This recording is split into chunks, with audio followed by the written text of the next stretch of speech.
This is The Resilient Life, where we believe that every human will struggle in this life. Our challenge is to struggle well. I'm Ryan Manion. I lost my brother to war, my mom to cancer, and I'm the daughter of a retired Marine. I'm also a wife, mom, author, and president of one of the nation's leading veteran service organizations. Join me and some incredible guests as we explore the value of struggling well through life's inevitable challenges. Welcome to another episode of the Resilient Life podcast. It's not every day that you have the opportunity to sit down and talk to someone from our greatest generation. I was given that opportunity just a few weeks ago when my friend Roland Scarinci, a Marine veteran who served proudly during World War II, sat down with me to share his incredible life story. At 100 years old, he's seen a lot of things. It was a beautiful story and one that I was proud to record. Sadly, on May 9th, 2023, Roland passed away. I now share with you his final interview. All right, welcome to another special edition of the Resilient Life podcast. Today, I am with my friend, Roland Scarinci, Marine, World War II veteran, and I am so honored to be able to interview you today here in your home. You've got your dress blues on. You look amazing. Yes, thank you very much. I feel humble to be here.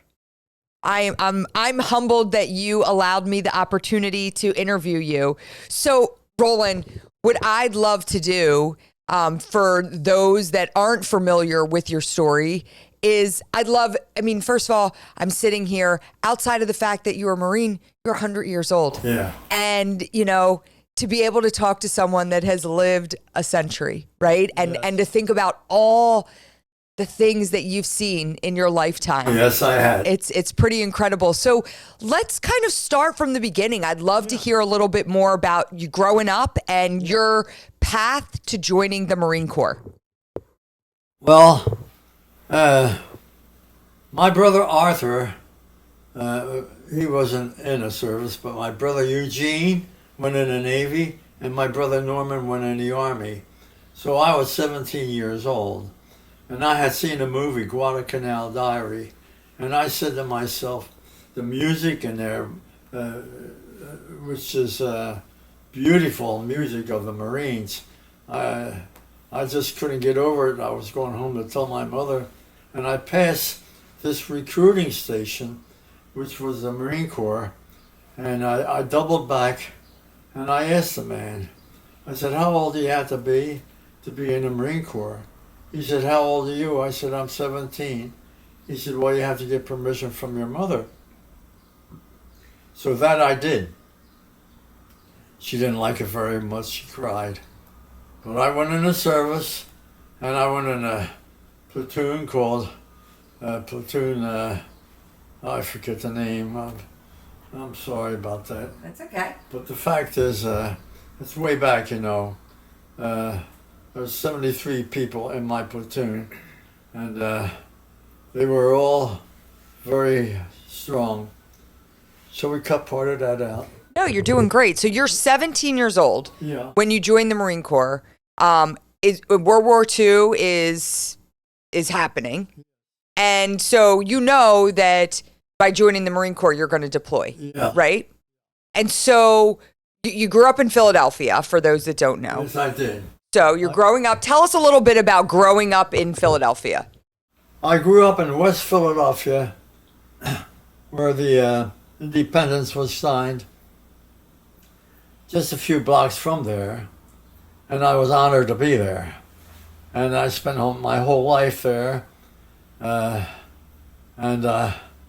I worked there, got my education there, and I made my money there, and I married there. And I was the happiest guy in the world by being in Philadelphia and joining the Marine Corps, because I think the Marine Corps is one of the greatest places in the whole country. They were good to me, and I was proud to be part of the the beautiful Marine Corps. Well, tell me a little bit about, so you joined the Marine Corps at 17, and what does that look like for you at the beginning? Do you remember when, after joining, like how quickly you left for deployment? What did that first kind of, the first couple years in the Marine Corps look like for you? Well, I went to Paris Island, South Carolina, and I stayed there for 13 weeks where I got my training. And from there, they sent me to Washington, D.C. At Washington, D.C., I was in the Marine Corps band, actually as a marcher with other Marines. I left 8th and High Street to go to the Solomon Islands, South Pacific. We left from Norfolk. We were on a ship, and the ship stopped. Remember the name of the ship you were on? I know. Wakefield. Okay. I was on the Wakefield. And when we got to the Solomon Islands, before we arrived there, the ship had to shut its motors because there was a Jap submarine around there. And then finally we were told we were okay to go. And we landed on Guadalcanal. And from Guadalcanal, we were shipped to Pavuvu in the Solomon Islands, a place full of mud, rats, land crabs, and whatever, dead coconuts. And there was nothing but coconut trees on the island. And the Marines had to build whatever they can to make their life comfortable. And we had to take a shower in the rain. And it stopped raining, and we're full of soap. Too bad. We're stuck. So anyway, I love the island, believe it or not, full of rats and so forth. And I spent my entire 3 years playing cards or whatever game we can during the evenings, and playing poker, so forth. But that's how we spent our life for 3 years. Quite incredible when you say you walked into that recruiter's office to join the Marine Corps because you saw a movie about Guadalcanal. Yeah. And then, a year later, there you are. Right? Yeah. I love the Marine Corps. I love the people. I love the uniform. And I was surprised that they took me as a patient, as an employee for the Marines. And I was so happy that I went home and I told my mom that they accepted me in the Marine Corps, Mom. I said, I feel so good. And then she asked me when I'm leaving. I said, next Monday, I'm going to Norfolk. So it was just a week after you signed the papers that you were in Norfolk? Yes, a week after that. Now, let me ask you, you say, you went from one island to Okinawa, and that's where you were engaged in some heavy fighting. There was a lot going on during that time. There was a lot going on. So there was a specific battle. Do you remember the name of that battle, why you were there? When you got to Okinawa, you engaged for 81 out of 82 days in the Battle of Okinawa. Do you remember any of that? No. You don't? No. I know I was there. I know a lot of my friends were killed. I know we were stuck there by PT boats.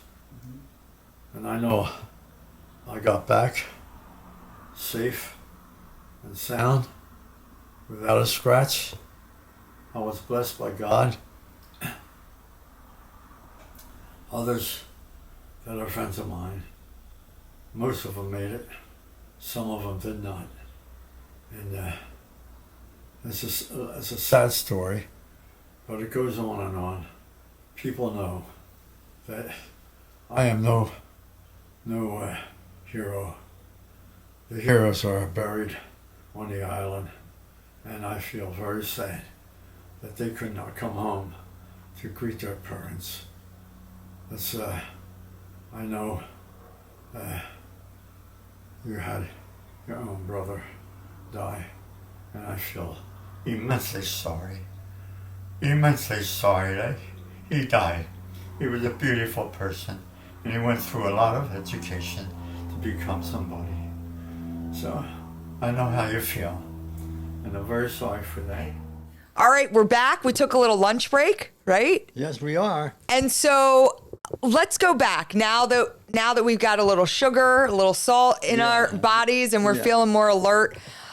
I want to go back to what we were talking about before. You know, you said you talk a lot about being in the South Pacific, but a lot of what you talk about is hanging out with your friends, hopping on rafts to go find the beer and the candy, playing games. So a lot about the times that you spent with your brothers there, right? Yes. You don't always talk so much about when you were engaged in battle, and you know, for those that don't know, you spent. I didn't have too much of it. Right. I didn't have too much engagement. I was fortunate. I was called the rear echelon. And I was with we were involved in wallets and stuff that came through from the battlefields. Okay. And we tried to distinguish who it belonged to, so we could send them home. For those that died? Yeah. They had blood on them, stuff like that. And, so your group would be the ones... A DT section. It was called D2 section. And... what did that feel like for you as you were... The man I was working for, I have an article about him. He was shot in the back on Okinawa. He wanted me to go on that side, and I decided to take a trailer, not a trailer, but a Jeep with ammunition to the front lines. And there's where an explosion happened, and I left the Jeep, and I was on the ground, and I had a little blood on my head, and that was it. And I got back to the island. And your commanding officer was shot in the back? He died. He was shot in the back. He died 20 years. When I first tried to locate him, maybe 20 years ago. And he was a nice officer. And, what did that feel like for you when you had that role of like cleaning off wallets to send home to families? You know, do you remember? They gave us some rags, some stuff to clean them as much as possible, but still it left indentations on there. But do you remember like the feelings that you had I sending had a home feeling. belongings to people? I just said that it could have been me. Yeah. It could have been me. And I see this blood. I said to myself, this is terrible. You can't send these things home, you know. Anyway, got most of the blood off.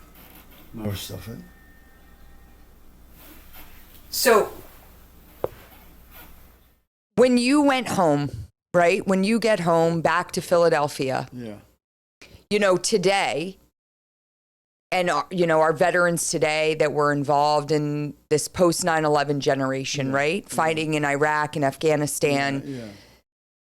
There's a lot of, we talk a lot about post-traumatic stress, right? And our veterans today that have deal with a lot of mental affliction because of their time in service and you know, serving in a war. Well, they're going to have it.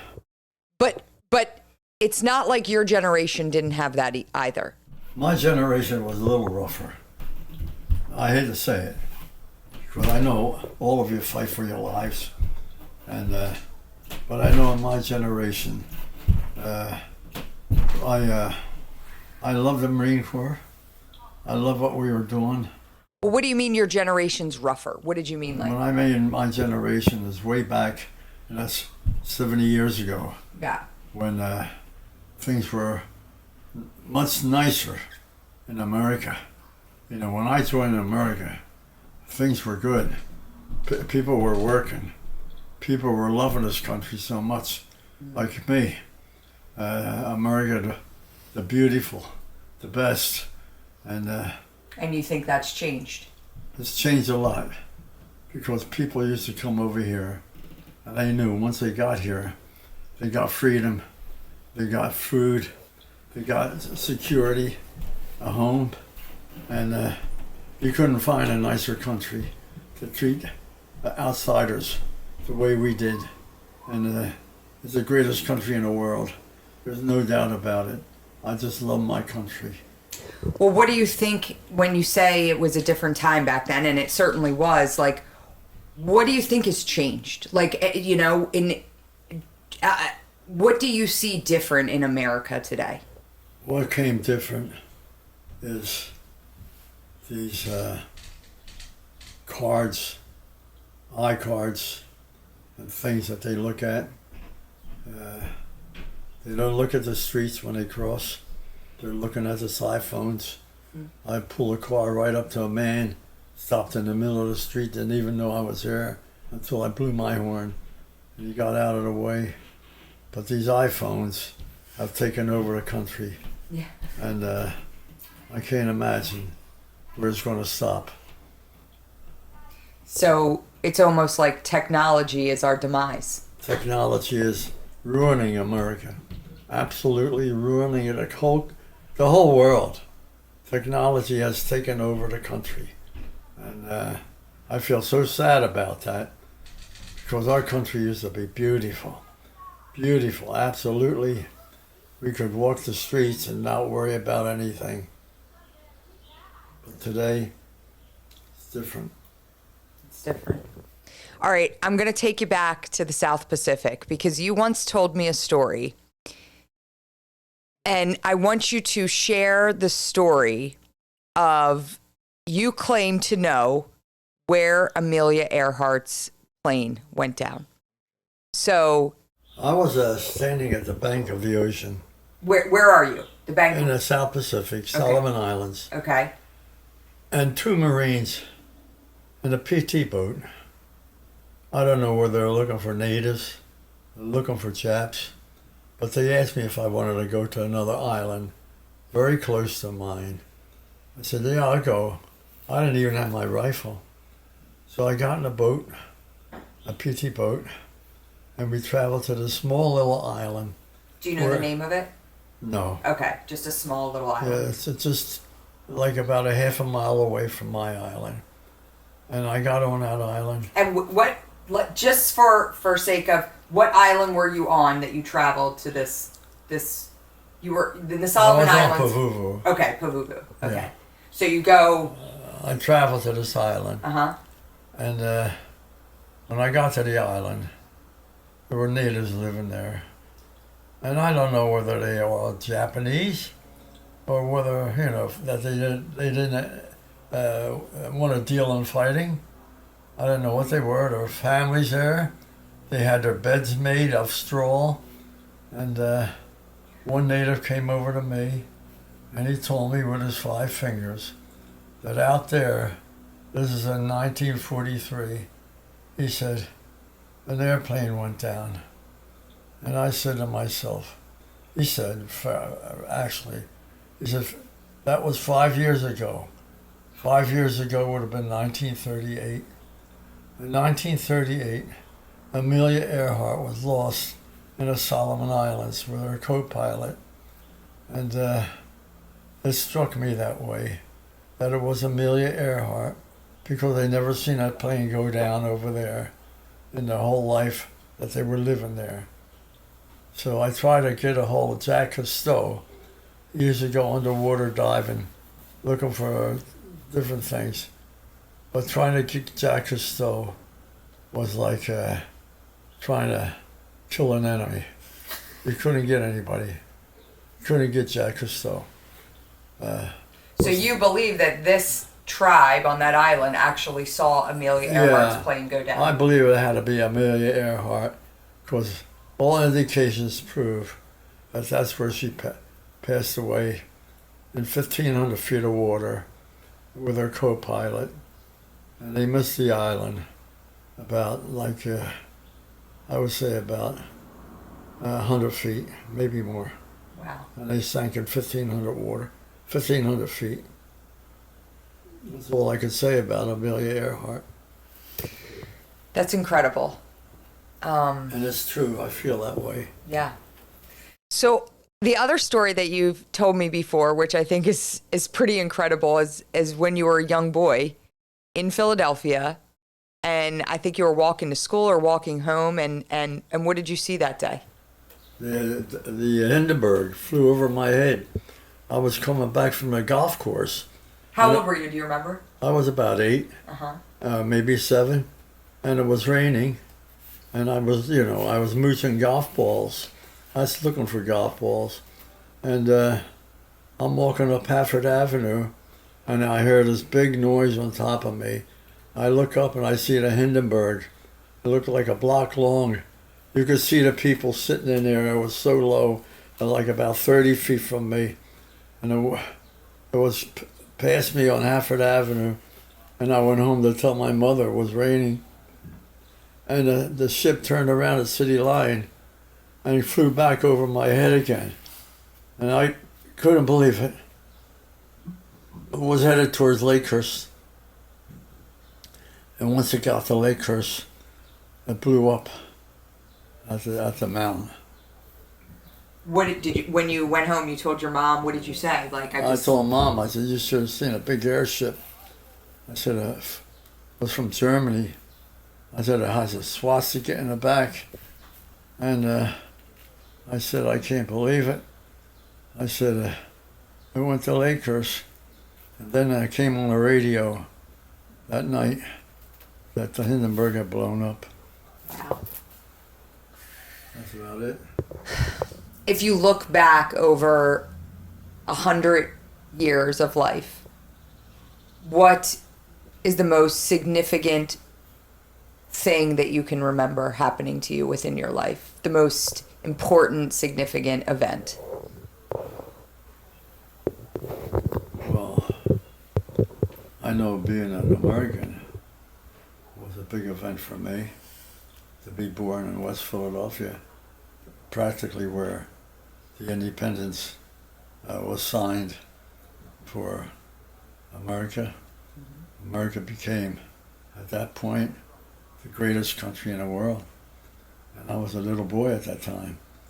And that was a big thrill to know that I grew up in a country that was born near my neighborhood.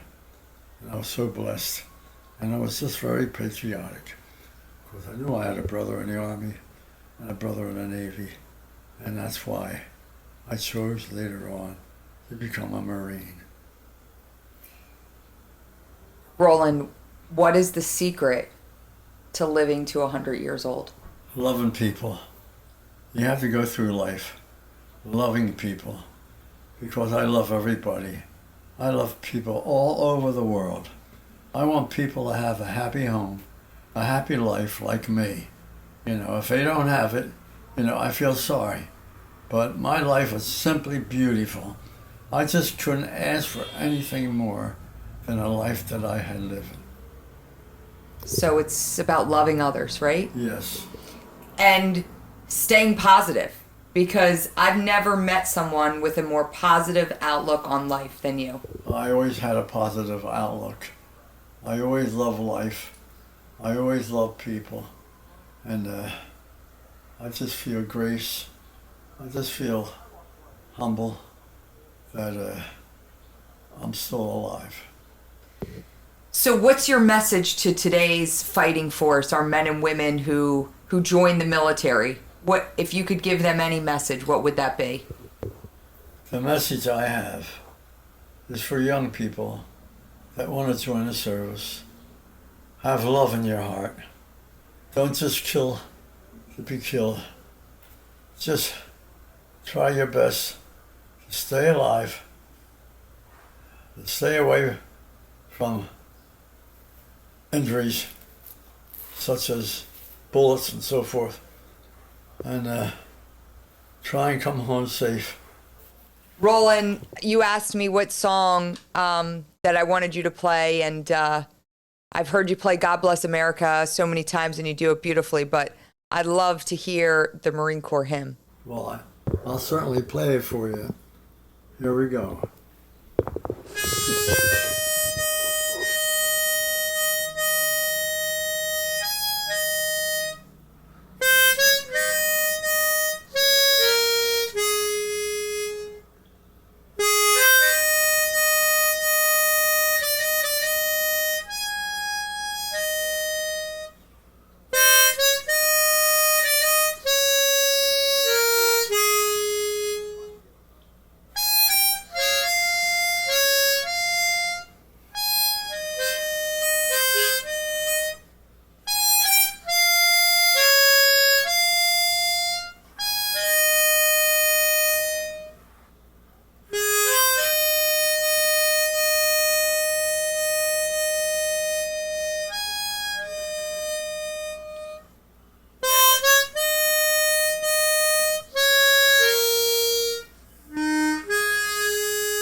That was amazing. Thank you. Semper Fi. Semper Fi. Roland, anything else Yes. before we close out today? How about America the Beautiful? All right, let's do it.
That was awesome. Thank you. Thank you, Roland, for your service. I'll hold that for you, to this country, everything that you do, and for continuing to share the greatness of the United States Marine Corps and all that you represent. I thank you very much. It was my honor. I did what America asked me to do, and that's what I did. And I thank God that I was able to come home and be with my family. Roland, thank you so much. I love you. I love you too. Yeah. Thanks for joining us for another episode of the Resilient Life Podcast.